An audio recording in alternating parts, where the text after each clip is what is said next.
इसलिए हमारे यहां कहते हैं पानी पियो छान के, गुरु बनाओ जान के। ऐसे ही नहीं लग जाता हो कि हाँ बस ये हैं, यही मेरी नैया पार करेंगे। इनके वचनों को पालन करने में मुझे दिक्कत नहीं होती, इन पर विश्वास करने में मुझे दूसरी बार सोचना नहीं पड़ता, वही सद्गुरु है।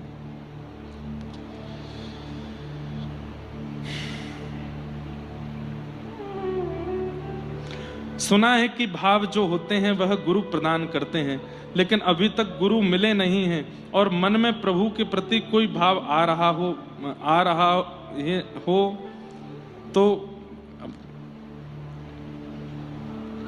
तो क्या वह भाव मानना चाहिए और उसी भाव के अनुरूप गुरु की खोज करनी चाहिए?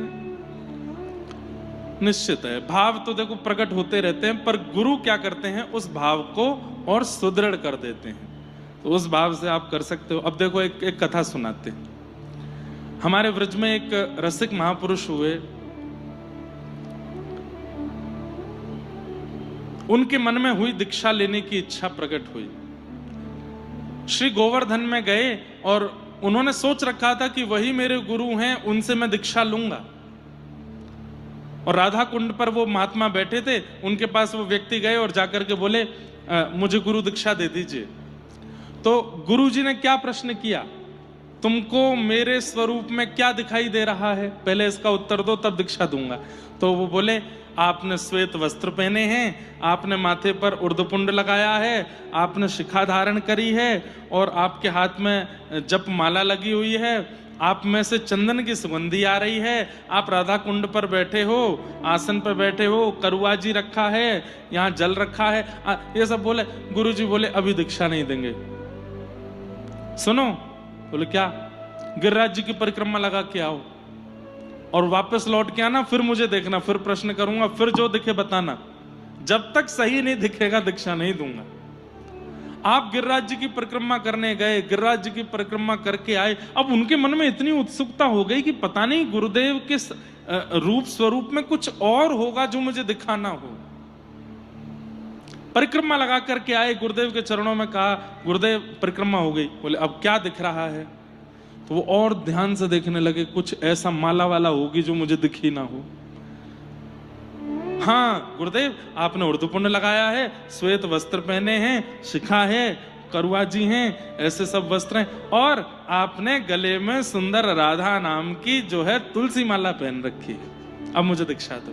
बोले सुनो, अभी पैदल लगाई थी परिक्रमा, बोला अब दंडवती लगा के आओ और फिर लौट के आना, मुझे देखना। दंडवती में लगते हैं 10-12 दिन, लेकिन उनमें इतनी उत्सुकता थी गुरु दीक्षा लेने की, दंडवती परिक्रमा लगा करके आए।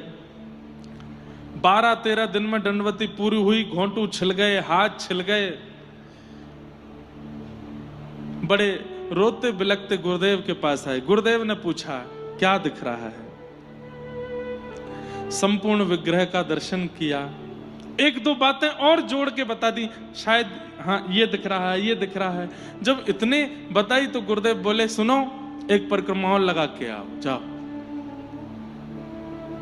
परिक्रमा लगाते लगाते रोने लगे, हे श्री जी, हे ठाकुर जी, हे गिरिराज जी, हे रजरानी, कृपा करो, ऐसा क्या है गुरुदेव के स्वरूप में जो मुझे दिख नहीं रहा है? कृपा करके मुझे दिखा दो, मैं अब रह नहीं सकता, मुझे दीक्षा चाहिए। अब की बार जब परिक्रमा लगा करके लौटे और राधा कुंड में स्नान करके गुरुदेव के सन्मुख गए, गुरुदेव ने कहा देखो क्या दिख रहा है। जैसे ही उन्होंने नेत्र खोल करके देखा तो क्या पाया, गुरुदेव बैठे हैं और गुरुदेव की एक गोद में साक्षात प्रिया जी और दूसरी गोद में ठाकुर जी बैठे हैं। बता दिया गुरुदेव आपकी गोद में प्रिया प्रियतम बैठे हैं। बोले बस अब आओ, अब दीक्षा देंगे। मैं यही देखना चाह रहा था कि तुमको मेरे संग रहने वाले प्रिया प्रियतम अभी अनुभव दे रहे हैं कि नहीं। अब तुम मेरे प्रति विश्वास रखोगे, इसलिए अब मैं तुमको दीक्षा दूंगा। तो भैया ये दीक्षा का क्रम बड़ा कठिन है और गुरु के प्रति गुरु बुद्धि रखना बड़ा कठिन है, लेकिन अगर कोई दृढ़ता से इस काम को कर ले तो गुरु कृपा कर देते हैं और समर्थ गुरु कृपा करके सामर्थ्य दे देते हैं। तो गुरु दीक्षा लेने की आपकी जो ये तीव्र इच्छा हो रही है ना, इसको और तीव्रता प्रदान करो, और ज्यादा तीव्र कर लो। और जब ऐसी परिस्थिति हो जाए कि बस अब चाहे जो हो, उस दिन दीक्षा लीजिएगा।